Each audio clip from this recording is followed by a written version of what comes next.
1절로 7절 말씀입니다. 오늘은 성경을 펼치시고 성경 말씀에서 오늘 말씀을 보겠습니다. 오늘 주시는 하나님 말씀은 요한계시록 2장 1절로 7절입니다. 우리 한 절씩 함께 나누어서 읽고 7절은 다 함께 읽도록 그렇게 할게요.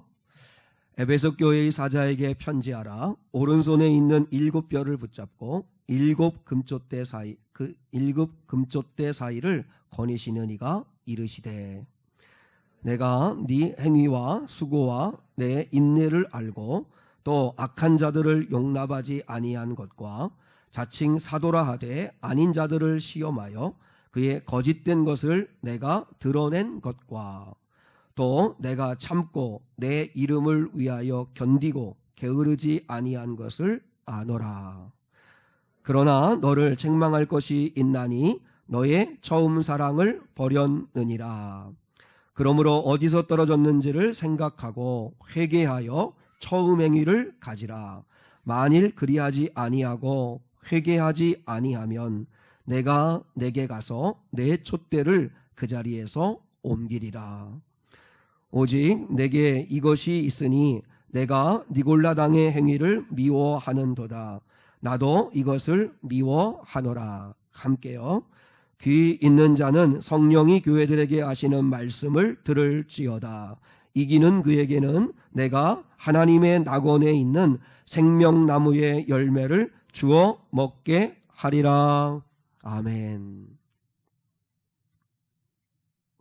두 가지를 수호하라, 두 가지를 수호하라 하는 제목 가지고 함께 말씀을 나누기를 원합니다. 요한계시록은 총 22장으로 되어져 있습니다. 근데 내용을 보면 사도 요한이 주님께 4가지의 환상을 보고 받게 됩니다. 그러니까 요한계시록 22장은 4가지의 환상을 기록하고 있는 말씀이라고 할 수 있습니다. 앞으로 되어질 일을 기록하고 계시는 건데 4가지 환상 가운데 2가지 환상은 세상에 대한 환상이고 2가지는 교회에 대한 환상입니다. 그래서 결론이 뭐냐면 우리가 이제 요한계시록을 읽고 듣고 설교를 우리가 함께 나누면서 우리가 반드시 누려야 할 유익이 뭐냐면 현실에서는 교회가 짓밟히는 것 같고 또 늘 당하는 것 같지만 교회가 최종 승리한다는 말씀입니다. 그리고 그렇게 강하고 교회를 짓밟고 그리고 정말 영원할 것 같은 세상은 한순간에 무너지고 하나님의 심판 앞에 서게 된다는 그런 말씀이 바로 요한계시록의 이야기입니다. 그렇기 때문에 우리는 교회된 저와 여러분은 요한계시록의 말씀을 읽으면서 들으면서 이 말씀을 순종하면서 우리는 확신해야 합니다. 우리 교회가 승리한다. 교회가 승리한다. 라고 하는 사실을 여러분이 꼭 믿을 수 있기를 축복합니다. 세상은 심판받고 교회는 승리하여 그리고 영원한 안식에 들어가게 된다라고 하는 것이 요한계시록의 총주제이면서 하나님의 신실한 약속입니다. 그러니까 요한계시록을 보면서 우울해하거나 아니면 두려워할 필요가 없이 우리는 확신 가운데 서야 한다 하는 것입니다. 오늘은 주님께서 요한에게 7 교회에 편지를 보내라라고 하는데 첫 번째 교회 에베소 교회에 보내신 편지입니다.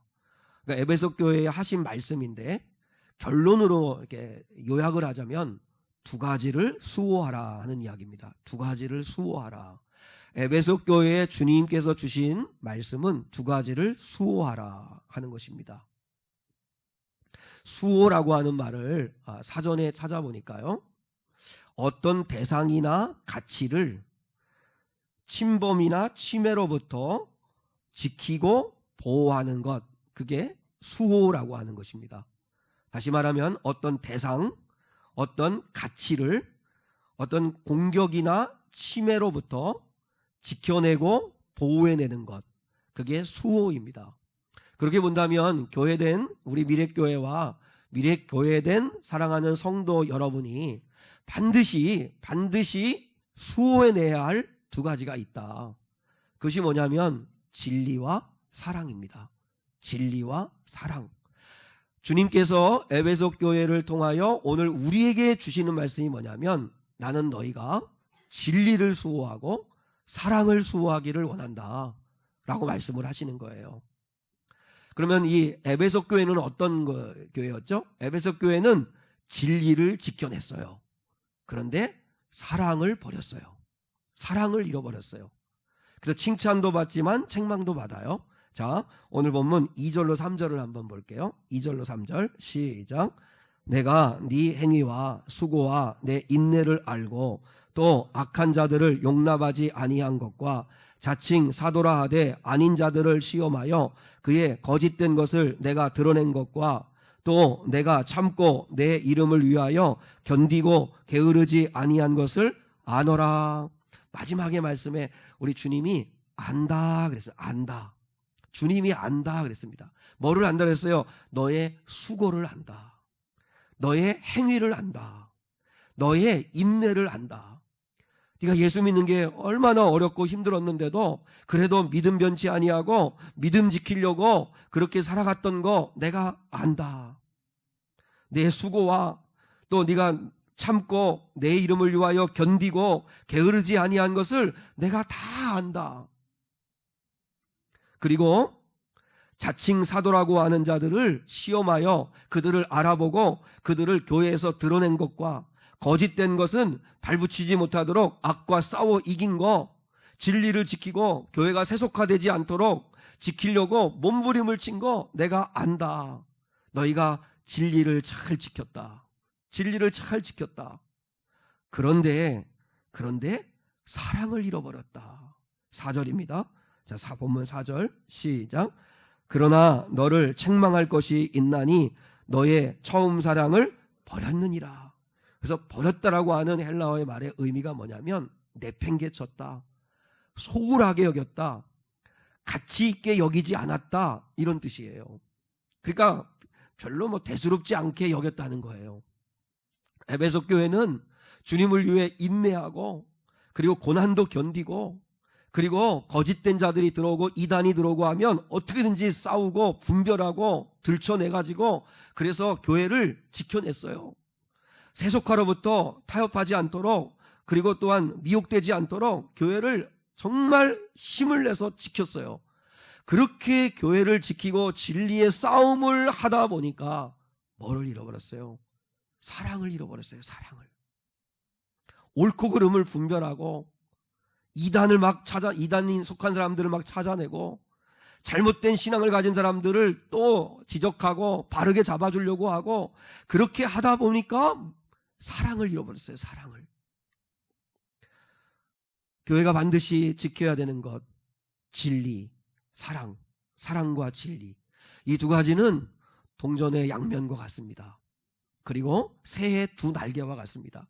새가 한 날개로 나를 수 없는 것처럼 반드시 진리와 사랑, 사랑과 진리 이 두 날개로 날아올라야 되는데 이 두 가지를 교회는 수호해야 된다라고 말씀하신 것입니다. 그래서 두 가지를 수호해야 된다라고 하면 계속 제가 생각이 나요. 그래서 오늘 설교 제목을 이수호 이렇게 지을까. 근데 우리 이수 집사님이 와야만 이름을 설교 제목을 정하는데 그냥 두 가지를 수호하자. 또 설교 듣는 내내 또 그것만 생각하실라 또 걱정이네요. 자, 첫 번째 따라하겠습니다. 진리를 수호하라. 그러면 진리가 뭘까요? 진리가 뭔가는 어렵지 않습니다. 성경이 성경을 해석해 줍니다. 예수님이 뭐라 말씀했어요? 내가 곧 길이요 뭐요? 진리요 생명이다. 예수가 진리입니다. 예수. 그러면 이렇게 한번 여러분 여쭤보고 싶습니다. 예수 그리스도를 인격적으로 만나셨습니까? 예수 그리스도를 지금 사랑하고 계십니까? 예수 그리스도가 여러분 안에 계십니까?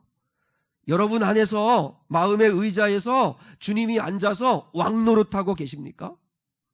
아니면 빌립보서 2장 5절의 말씀처럼 너희 안에 이 마음을 품으라 곧 그리스도 예수의 마음이니 예수의 마음으로 사세요? 아니면 내 마음으로 사세요? 내 마음대로 내가 하고 싶은 대로 나 좋은 대로 그렇게 사세요? 아니면 주님의 마음으로 살려고 애를 쓰세요? 예수님이 내 안에 계시면 특징이 나타나게 됐습니다. 예수의 특징이 나타나겠습니다.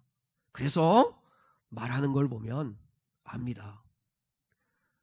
행동하는 걸 보면 압니다. 정말 예수님을 모셨는지, 예수님과 인생을 동행하고 있는지, 힘들고 어려운 일을 만났을 때 예수님에게 맡기고 살고 있는지, 예수님을 길 삼고 있는지, 예수님을 정말 사랑하고 있는지, 영생으로 가는 길이 예수밖에 없다는 걸 정말 믿고 사시는지, 예수님과의 관계를 보면 진리를 가지고 있는지 없는지 알 수 있다는 거예요. 우리 안에 더러운 것이 들어있으면 반드시 더러운 게 나옵니다. 예수가 내 안에 있으면 예수가 나오게 돼 있습니다. 예수님이 나오게 돼 있어요. 그리고 또 하나는 하나님의 말씀이 진리입니다. 하나님의 말씀이 진리입니다. 오늘 저는 이 부분을 좀 더 강조하고 싶은데, 여러분 안에 하나님의 말씀이 있으십니까? 하나님의 말씀이 여러분의 삶의 기준이고 잣대이십니까? 참 새벽 예배를 때 참 은혜를 많이 받는데요. 갈렙에 대한 여호수아의 말씀을 이렇게 읽는데, 여호수아서를 이렇게 읽는데, 갈렙이 여호수아에게 찾아가서 내 주여 헤브론 땅을 우리에게 주십시오.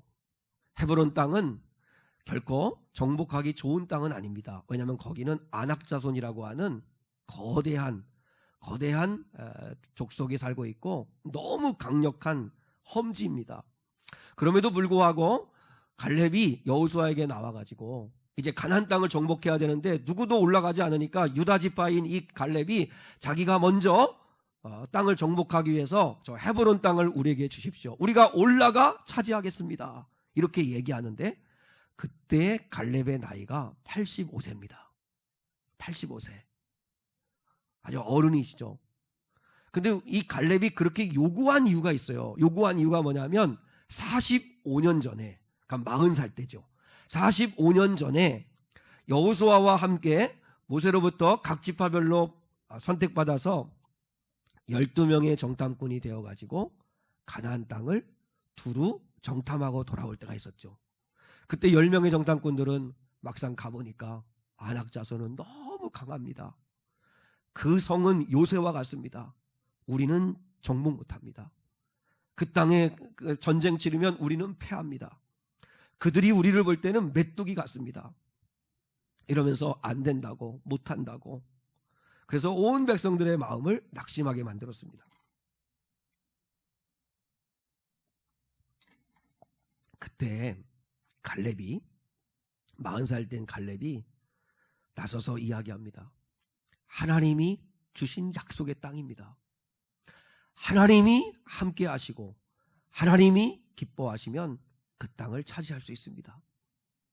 우리 낙심하지 말고 올라갑시다.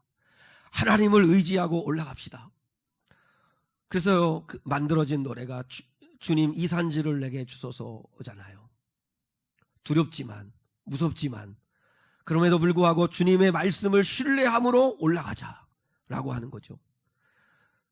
그때 모세가 갈렙의 그 고백을 보고 네가 너와 여호수아는 가나안 땅에 들어가게 될 거다. 그때 너의 유다 지파 너에게 헤브론 땅을 너에게 주겠다고 45년 전에 하나님으로부터 모세를 통해 약속을 받았어요. 그리고 이제 45년이 지나서 가나안 땅을 차지해야 될 그 순간이 됐을 때 그때 여호수아에게 45년 전에 모세가 약속했습니다. 그 땅을 저희가 올라가 차지하겠습니다 하고 얘기하는 거예요. 근데 뭐가 은혜가 되냐면 갈렙이 이렇게 얘기해요. 내가 지금 내 나이 85세지만 전쟁에 나갈 수 있을 만큼 아직 건강합니다. 근데 저는 45년이 넘은 세월 동안 하나님이 건강에 복 주셨구나. 와 부럽다. 그게 아니고 갈렙에게 정말 부러운 건 뭐냐면 45년이 지났음에도 불구하고 여전히 약속의 말씀을 수호하고 있었다는 거죠. 약속의 말씀을 품고 있었다는 거예요. 여전히 뜨겁다는 거예요. 여전히 싱싱하다는 거예요. 45년이 지났는데도. 우리는 신앙생활 10년, 20년, 30년, 40년, 50년 해나갑니다. 제일 중요한 건 지금 여러분 진리가 있느냐 이거예요. 하나님의 약속의 말씀을 붙들고 여전히 그분의 섭리하심을 오해할 때도 있고, 왜 하나님이 이렇게 나를 힘들게 하실까? 때로 이해되지 않을 수도 있음에도 불구하고 여전히 하나님의 약속의 말씀을 붙들고 진리를 지키며 살아가고 계시느냐 이거예요. 갈렙은 40년 광야길 얼마나 힘든 생활을 했습니까? 그럼에도 불구하고 여전히 그의 마음 안에 진리가 불타고 있었다고요.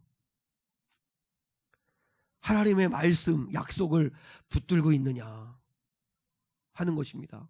하나님의 말씀으로 늘 힘을 얻고 있느냐 하는 것입니다.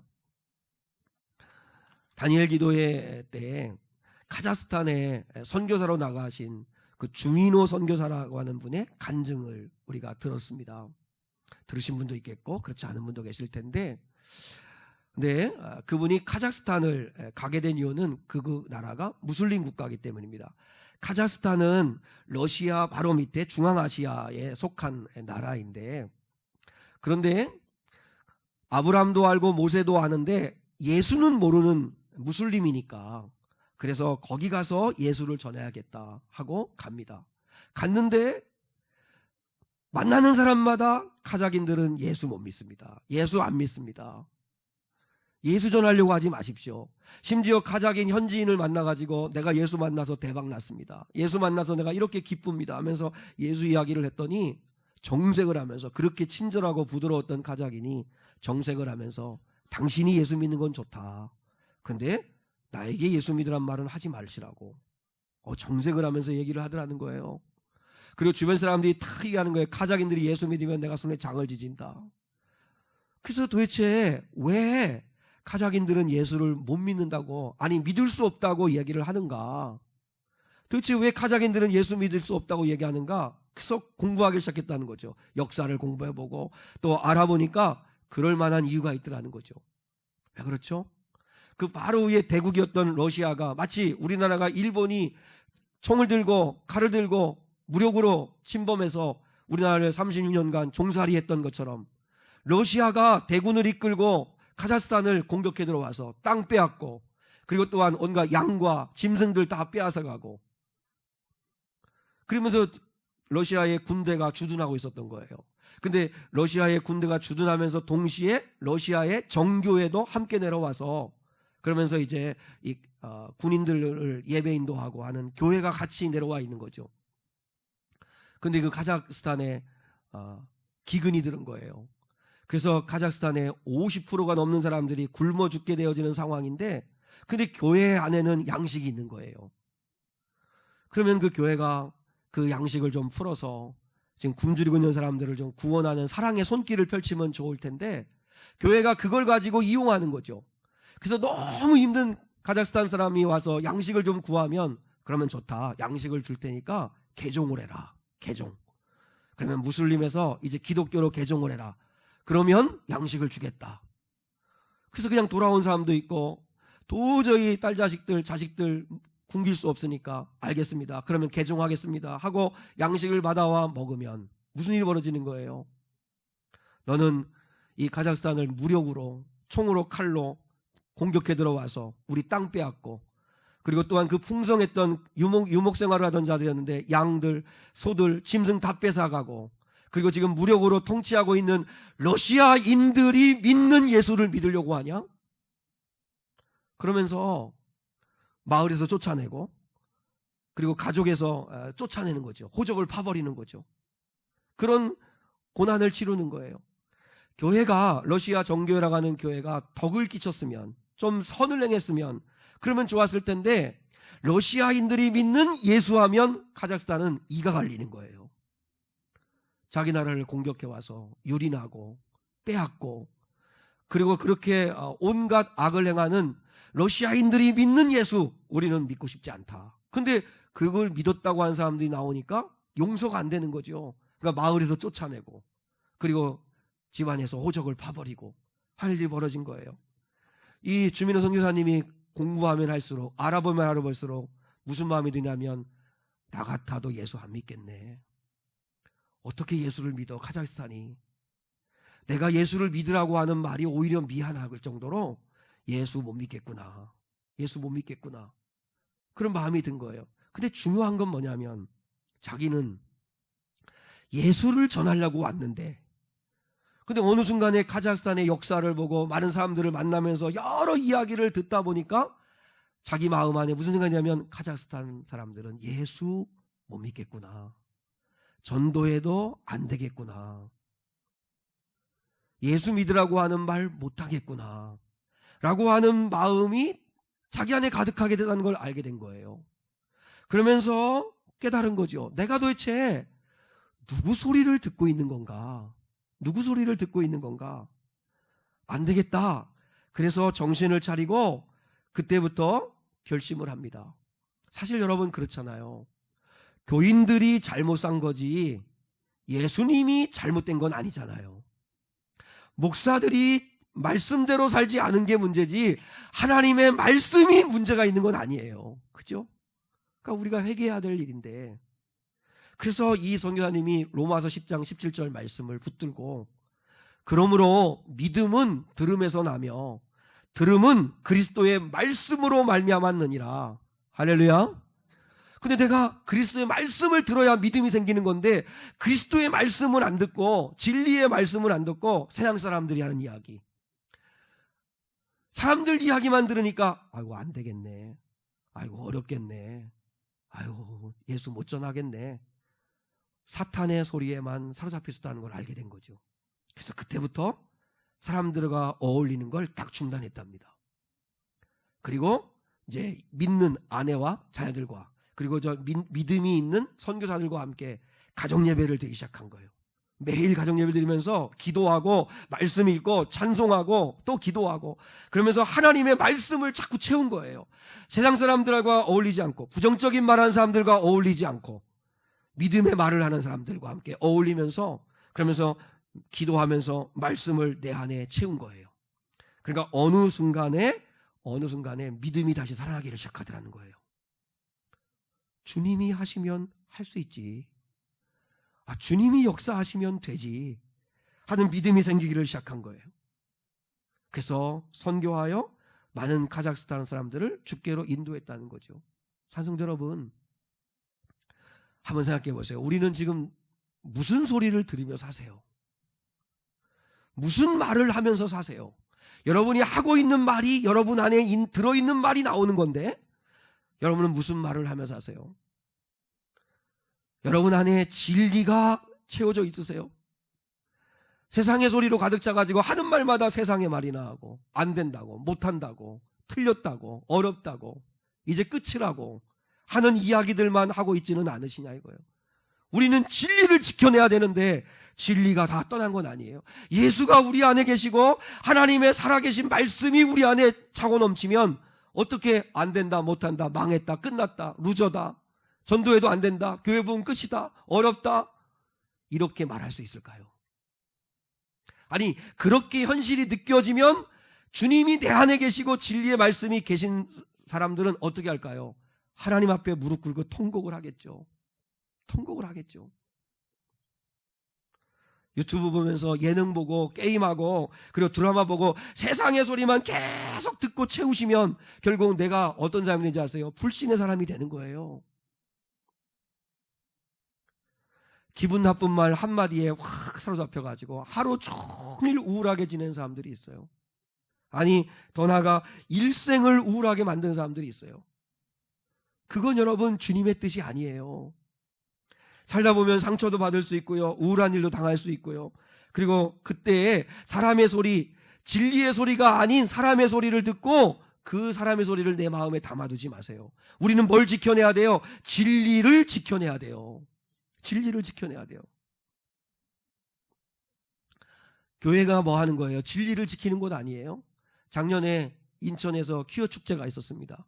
퀴어 축제가 뭔지 아시죠? 동성애자들이 이상 야릇한 옷을 입고 피켓을 들고 동성애를 합법화시켜달라, 동성애를 인정해달라 하면서 그들이 축제를 벌이는 건데, 인천 퀴어 축제가 벌어지는 그때 그 반대편에 예수 그리스도를 믿는 크리스찬 젊은이들이 퀴어 축제에 참여한 젊은이보다도 몇 곱절 더 많은 젊은이들이 인천, 서울, 경기, 전국에서 모인 젊은이들이 기도회를 가졌어요. 저들을 불쌍히 여겨달라고, 저들을 구원하여 달라고. 그래서 퀴어 축제에 참여한 퀴어 축제에 참여한 젊은이들이 반대편에 더 많이 모여서 기도해야 하는 그 젊은이들을 보고 위축돼 가지고 퀴어 축제를 더 빨리 마쳤다는 거예요. 여러분, 이 젊은이들이 왜 거기에 나가죠? 진리를 지키고 싶어서. 교회 사명이 뭐예요? 진리를 지켜야죠. 우리 김 기사님도 기도해 주셨지만 지금 국회에 계류 중인 법이 있죠. 진리를 짓밟는 법들이 세워지려고 하니까 그래서 반대하는 거죠. 포괄적 차별금지법, 또 그리고 낙태죄 폐지법, 그리고 사학개정법, 미션스쿨을 위축시키려고 하고, 그래서 미션스쿨에 절대 이제 교목도 못 두게 하고 예수 못 전하게 하려고 하고, 낙태죄를 폐지시켜가지고 지금도 불가피한 것은 낙태 인정합니다. 그럼에도 불구하고 여인들의 인권을 보장하라고 마음대로 결정할 수 있도록 그것을 다 허용해야 된다. 생명경시풍초가 이르게 하는 거죠. 기독교는 잉태됐을 때부터 그걸 생명으로 보는데 그 생명을 내 마음대로, 산모 마음대로 결정하게 하겠다. 여러분, 그러면 얼마나 이 땅이 진리의 말씀을 벗어난 땅이 되고 말까요? 우리는 사탄의 소리 자꾸 듣지 마십시오. 난 안 된다, 못한다, 난 루저다, 전도해도 안 된다, 부흥 안 된다, 그러지 마시고 진리의 말씀을 채우시고, 자꾸 진리를 여러분 안에 채우시면 여러분은 믿음의 사람이 될 줄 믿습니다. 두 번째 따라하겠습니다. 사랑을 수호하라. 우리가 두 번째 반드시 지켜야 할 것, 진리를 지키고. 한번 생각해 보세요. 퀴어 축제의 반대편에 선 사람들, 또 동성애자를 바라볼 때 그들이요 같이 피켓 들고 욕하고 저주하고 그러면 안 되죠. 진리를 지킨다는 이름으로 뭐를 잃어버리면 안 돼요? 사랑을 잃어버리면 안 돼요. 그런데 에베소 교회는 사랑을 잃어버렸어요. 성도들이 드라이한 거예요, 마음이. 그리고 막 냉랭한 거예요. 그러면 안 된다는 거예요. 보세요. 초대교회에, 소아시아 교회에 7교회 편지를 보내요. 에베소 교회를 위시해서 보내는데, 에베소 교회는 뭐라고 성령님 말씀하시냐면, 주님이 사랑을 잃어버렸다, 처음 사랑 잃어버렸다. 사대교회에는 뭐라고 하냐면, 네가 살았다고 하나 실상은 죽은 교회다, 너 죽었다, 이렇게 말했고, 라오디게아 교회는 뭐라고 했냐면, 너 미지근하다 그랬어요. 미지근하다, 차든지 뜨겁든지 해야 되는데 미지근하여 토할 것 같다. 근데 이 모든 것들은 뭘 얘기하는 건지 아세요? 이들은 지금 에베소 교회, 사대교회, 라오디게아 교회 모든 성도들의 지금은 어떤 상태를 얘기하는 거예요. 상태. 무슨 상태예요? 사랑의 상태. 사랑의 상태인데 첫사랑 너 잃어버렸어. 너 사랑이 지금 미지근하구나. 네가 사랑이 있다고 하는데 실상은 없어. 주님이 진단하시는 건 뭘 보시냐면 사랑이 있는가를 보시는 거예요. 사랑. 우리 작은 성도들 가운데 뜨거웠던 적 있으시죠? 혹시 없으시다면 지난번에 말씀드렸잖아요. 반드시 하나님을 인격적으로 만나셔야 된다고. 이 인격적으로 만나는 이 문제를 적당히 덮어두고 신앙생활하지 마시고 꼭 예수 그리스도를 인격적으로 만나셔야 된다고. 혹시 만나셨는데 지금은 미지근해지셨어요? 지금은 다 식어지셨어요? 제가 처음 주님을 만날 때 생각해 보니까 얼마나 뜨거웠나 몰라요. 보이지 않는데 하나님이 믿어져요. 예수님을 만나면 보이지 않는데 예수가 믿어져요. 하나님의 나라가 있다는 게 믿어져요. 나는 저 신학 공부하면서 많은 사람들이 이렇게 그 자유주의 신학 같은 거 공부하고 막 이렇게 할 때 보면 나 요즘 회의가 들어오고 막 그러는데 나는 회의는 안 들어요. 왜냐하면 뭐 신학자들이야 사람이야 얼마든지 다양하게 얘기할 수 있지. 뭐 불신의 말도 말할 수 있겠지. 정말 미친 소리도 할 수 있겠지. 그렇지만 하나님의 말씀은 난 그렇지 않다고 생각해.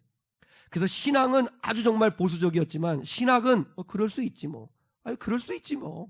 이렇게 생각하니까 뭐 이렇게 회의 들 게 없더라고요. 여러분, 하나님을 사랑해서 울기도 많이 울었습니다. 첫사랑이 들었을 때, 첫사랑에 사로잡혔을 때 예수님께 기도하며 너무 기뻤습니다. 고난이 있어도 찬송하면서 감격했습니다. 그리고 하나님의 일하심을 기대했습니다.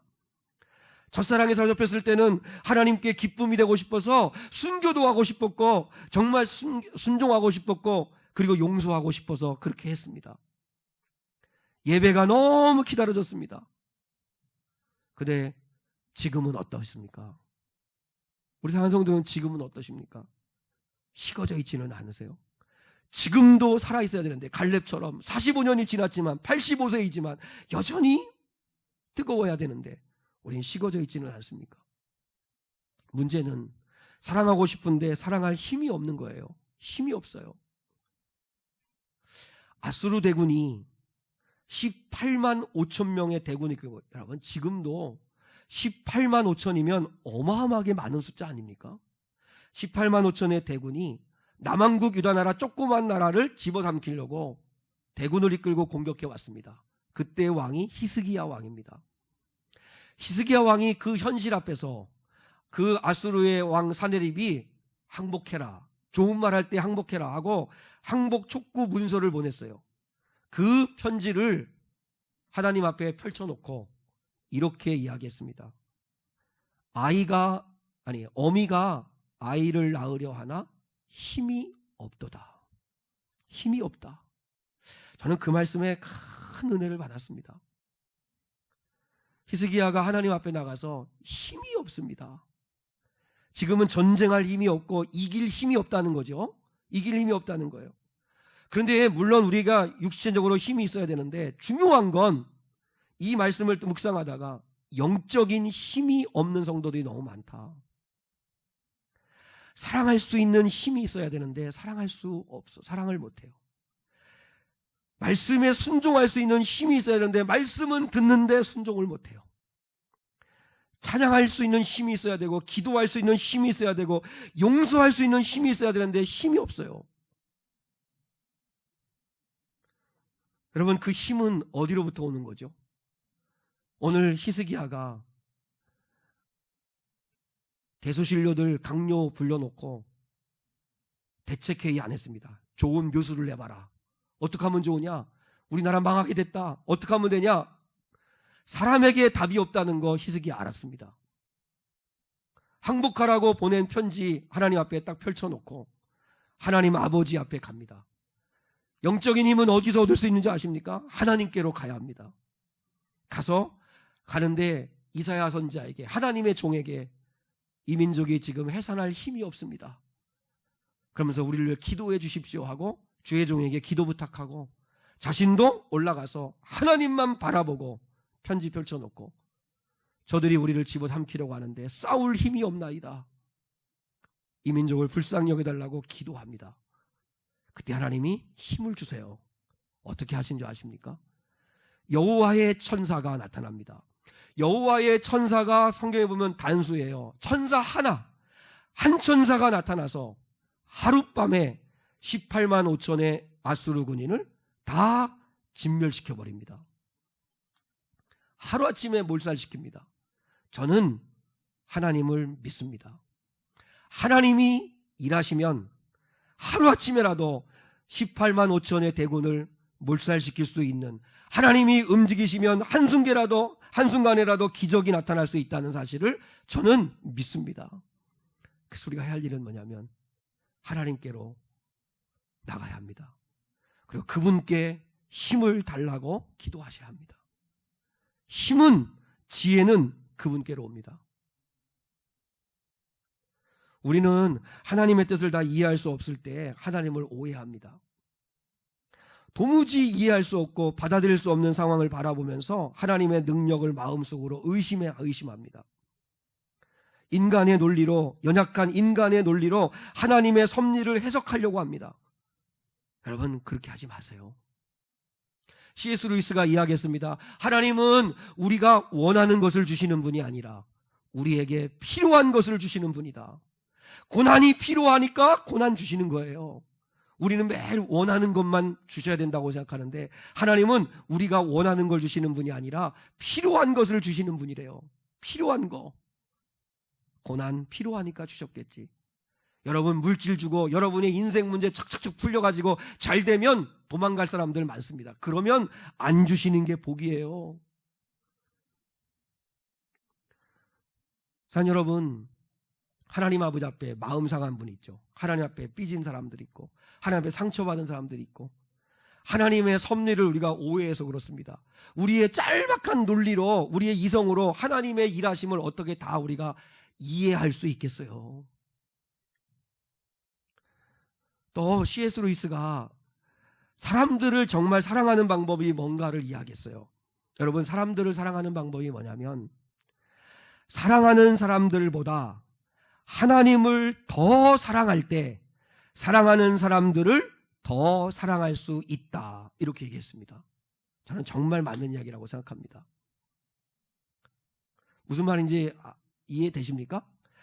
사랑하는 사람들보다 하나님을 더 사랑할 때 사랑하는 사람들을 더 사랑할 수 있게 된다. 정말 맞습니다. 내가 사랑하려고 하면 내 노력으로, 내 생각으로, 아버지가 다 너를 위해서 그래, 아버지 믿고 따라와, 다 너 잘 되라고 하는 말이야, 그래서 사랑한다고 했는데 본인은, 자녀는 상처를 받아요. 왜요? 내가 사랑하기 때문에 그래요. 내 생각으로, 내 판단으로. 근데 내가 하나님을 사랑하면, 하나님을 가장 사랑하면, 그러면 자녀도 온전하게 사랑할 수 있습니다. 부부 사이에 저도 부부싸움 하기도 하고 다투기도 하죠. 그런데 의견 충돌이 있습니다. 화를 내기도 합니다. 근데 결국은 내 잘못을 뉘우치고 잘못을 고백할 수 있게 되는 건 내 안에 주님이 계시기 때문입니다. 내가 주님을 사랑하기 때문입니다. 주님을 사랑하기 때문에 아내에게 사과도 하고 잘못했다고 인정하기도 하는 것입니다. 자식에게도 마찬가지고. 내가 자식을 정말 여러분이 사랑하신다면 하나님을 더 사랑하셔야 되는데, 하나님을 더 사랑하는 방법은 자녀를 위해 기도하는 겁니다. 하나님을 사랑하지 않고 자녀를 사랑하면 내 방식대로, 내 노력 가지고 내 생각으로 자식을 이끌어 가려고 합니다. 그러면 안 됩니다. 근데 하나님을 사랑하면 자식을 위해 기도합니다. 기도만큼 자녀를 사랑하는 방법이 없습니다. 그리고 사랑하면, 하나님을 더 사랑하면 자녀를 위해서 하나님께 맡깁니다. 자녀를 맡깁니다. 교회를 맡기고.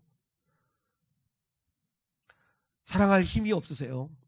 사랑할 힘을 하나님께 구하세요. 베드로는 사랑할 힘이 없었습니다. 다 주를 버릴지라도 나 주님 안 버립니다 했는데 보기 좋게 3번 주님을 부인합니다. 그리고 디베라 바닷가에 주님이 오셔서 네가 나를 사랑하느냐, 아가파오 물으십니다. 베드로는 사랑할 자신이 없었습니다. 그래서 필레오, 그저 친구 간의 우정 정도로 사랑한다고 고백합니다. 베드로는 사랑하고 싶지만 사랑할 힘이 없었습니다. 근데 베드로가 언제 사랑할 수 있는 힘이 생겼죠? 마가다락방에서 기도하다가 성령의 능력받고, 그때는 예수 위에 죽습니다.